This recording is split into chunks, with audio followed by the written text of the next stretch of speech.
Hey guys, this is Sophia, and today we're going to be learning how to make activator with borax.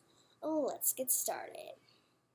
Okay, so the things you're going to need are 1 cup of hot water, some borax, I just have a bowl of it, and some measuring spoons.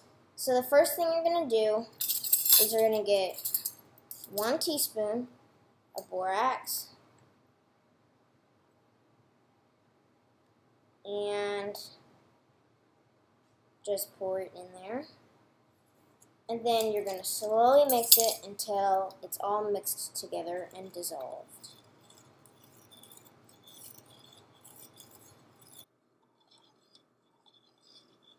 Okay, there you go.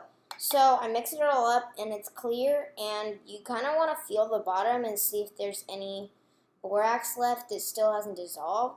Because if you mix it in, the slime will not turn out right and it'll be kind of crunchy. So you don't want that to happen.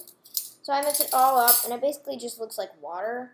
And then you can put it in a container and you just spoon it into your glue, mix together, boom, you have slime.